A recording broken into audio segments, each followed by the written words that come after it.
Hi, it's time for another verb of the day. Today's verb is challenge, and this verb was suggested by the viewer Hassan Mohammed. Hassan Mohammed, thank you so much for this idea. Now let's take a moment and review some of the definitions or the ways that we can use this verb. The first way you might encounter the verb challenge can mean to invite someone to engage in a contest or competition. Now, this particular verb has really sort of changed over time. So, long ago in history, it was more common to hear about duels, and so we might see this verb used in connection to that. So, if you're doing a lot of historical reading, you might encounter someone was challenged to a duel, which involved guns most commonly. So today, though, it could be something as friendly as like I challenge you to a game of ping pong, or some other kind of contest or competition. A second way you might encounter the verb challenge can mean to make a rival claim to or to threaten someone's hold on a particular position. So sometimes we will see this used in sports. So maybe like challenging to be the number one team or the number one player. So again, that's sort of threatening that other team or other player's current position. A third way you might encounter the verb challenge can mean to invite someone to do or say something that one thinks will be difficult. So maybe you've had some teachers that say, I want to challenge you with a brain teaser or with a puzzle. So you're being invited to attempt to do something that is quite difficult.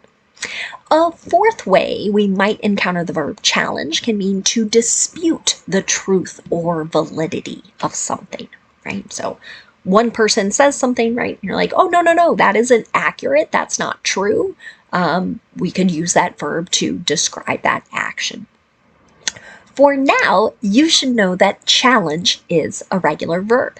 If you want to make the progressive form of this verb, we're going to drop the E on the end, then add ing to form challenging. The past tense and the participle form of our verb can be made by just adding the letter D, since this verb already ends in an E. Our base verb, challenge, right, ends in this voiced sound. This means our ed ending is just going to make a D sound. We're not going to add an extra syllable as we say it. So the past tense and the participle form of the verb should sound like this. Challenged, challenged. Okay. Now I do have a couple phrasal verbs that you might encounter. The first is to challenge on. Here, we're describing the action of someone questioning someone, and perhaps doing it in a rather aggressive way. But they are aggressively questioning some sort of issue, a statement, or maybe a viewpoint. So if someone is expressing an opinion. An example of this, and something unfortunately true, I have challenged people on their hateful generalizations about immigrants. So I have the great privilege of nearly every day working with, talking with people who are new to the United States. I have so many wonderful experiences, but sometimes when I'm not in my workplace, I do meet people or maybe see something online where someone is making a very broad statement about all people are this way, and many times it's quite negative, extreme, and hateful. And I, because of the work I do, I am a bit aggressive in pointing out the flaws, the inaccuracies, as people share those particular viewpoints. So probably not surprising considering what I do in these videos and how I talk about my students and my experiences teaching English. Now, another phrasal verb you might encounter is to challenge to. Generally, this is when we are daring or provoking someone to participate in something. Here's an example of this. Aaron Burr challenged Alexander Hamilton to a duel in 1804. This might be one of the most famous ones in American history. And if you're someone who really enjoys Broadway and you enjoyed the musical Hamilton, then you might be a little familiar with this little bit of history. So again, daring, provoking someone, this does kind of go back to that first definition. So we're talking about some kind of contest or competition. Now let's continue to do a little verb tense review as we look at more examples of our verb of the day. Today we're going to talk about the present perfect progressive and the simple future. Let's start with the present perfect progressive. We use this verb tense to talk about an action that started in the past and is continuing into the present. It may even continue into the future. One of the reasons we use this verb tense, the present perfect progressive, is really to stress how long a particular action has been ongoing. Now, some teachers, their textbooks will call this the present perfect continuous, and that is just fine. It means exactly the same thing. I like saying present perfect progressive with my students because there are 3 P's, and those 3 P's can help you to remember you'll need 3 parts to make your verb. And this is a verb tense where we need to pay attention to our subject. If our subject is I, you, we, or they, we're going to use have. That's part 1. The participle been, B-E-E-N. That's part 2. And then the ing form of the verb.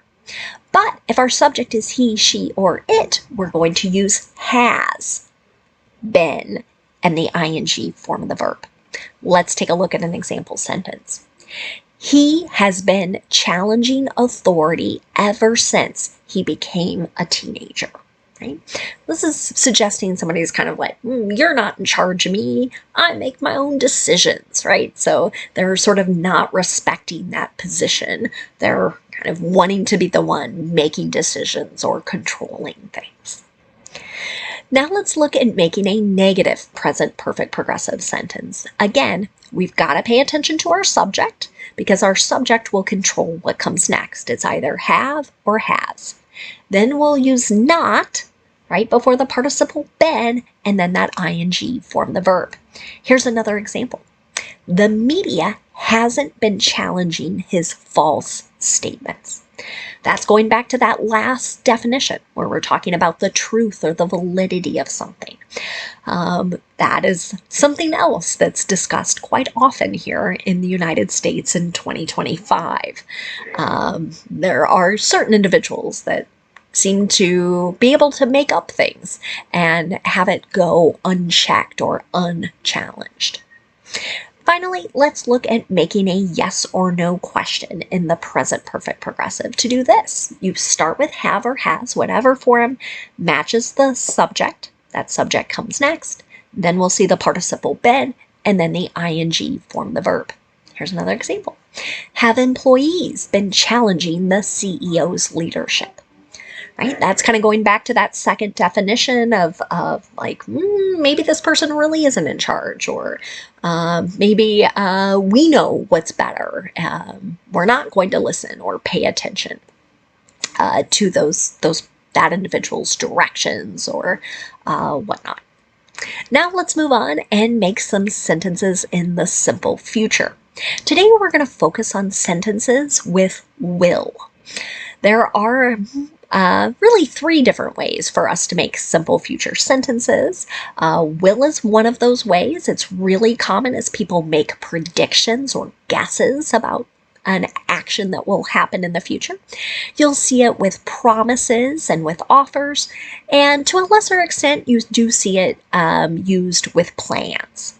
The nice thing about making sentences in the simple future with will is that our structure is going to stay the same no matter what our subject is. So in the affirmative, you'll see a subject, you'll see will, and then you'll see the base verb. So no suffixes, no special endings here.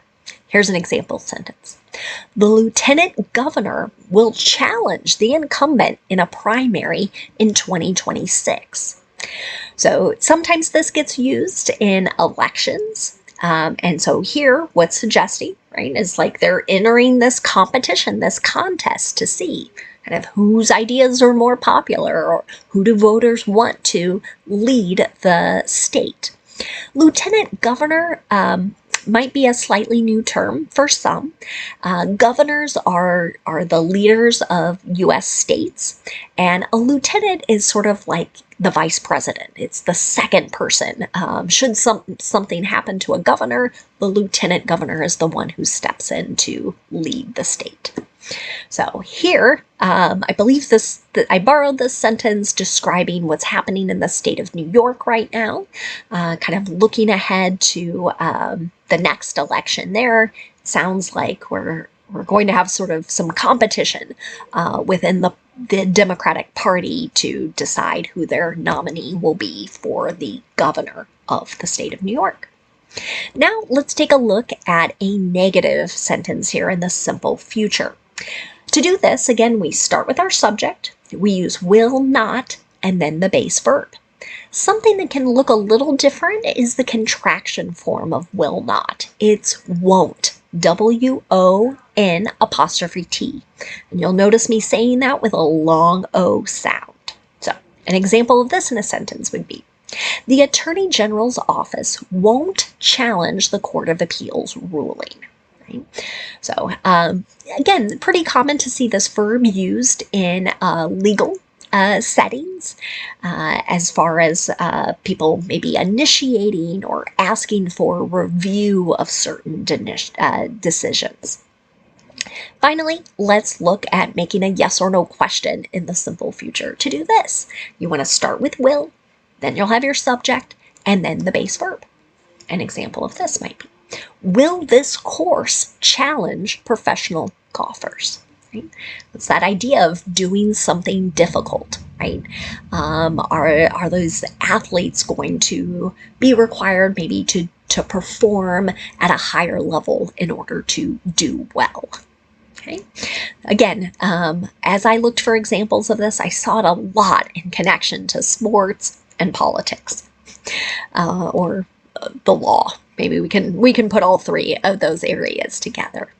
But let's spend a moment now looking at some words related to our verb challenge. And the first thing we're going to start with here is the noun form of the word. The noun challenge has the exact same spelling and the exact same pronunciation as our verb.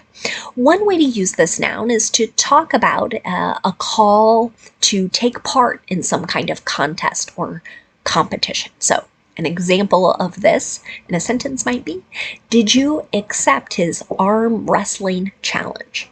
So kind of with two people interlocking and seeing who can push the other's arm down to the table or whatever kind of surface they're being used. That's what that's referring to. Kind of a silly contest, but one nonetheless. Now, another way to use the noun challenge is to talk about some sort of task or situation that really tests someone's abilities. So, an example of this could be, this hike will be a challenge. So here we're not suggesting that something's going to be easy, but here might test one's fitness, kind of like, what kind of shape are you in? Now, a third way to use the noun challenge is to refer to an objection as to the truth of something. And many times that comes with some sort of demand of proof, right? So like, that's not true. Where did you hear it? Where did you see it? Show me your evidence. So an example of that might be, the court turned away a challenge to the city's ordinance. So this happens quite frequently where maybe a law or rule is sort of questioned. Is this constitutional? Does it follow the rules we have established? And so the court was considering that, and one group's objection to it, maybe not But in this case, they have found there's sort of no need to proceed with it. Now, another adjective you might encounter, and it's one I hear a lot more frequently in 2025, is challengeable. So here we're describing something that is capable of being questioned, disputed, or challenged. And how I hear this used a great deal is in connection to sports. Most professional sports are using video replay to look at disputed incidents or to confirm certain rulings or calls that are made. But each sport seems to have some rules as to what can be disputed or what can be questioned. So, an example, as we have all kind of learned this, but a question I know I've heard many fans ask, is that call challengeable, right? Sort of means like, is that capable of being reviewed and maybe reversed? Another adjective you might encounter is challenging. When we use this as an adjective, I know it looks just like our progressive form, but as an adjective, it's generally describing something that is testing one's abilities. A synonym might be demanding for it. So, an example of this. What's the most challenging course you have ever taken? If you want to answer that question, I always find it really interesting. It can be really different for everyone, but I would love to know that about our viewers here. Thanks again to Hassan Mohammed for suggesting today's verb. I thank you all for watching, and I hope you have a great day.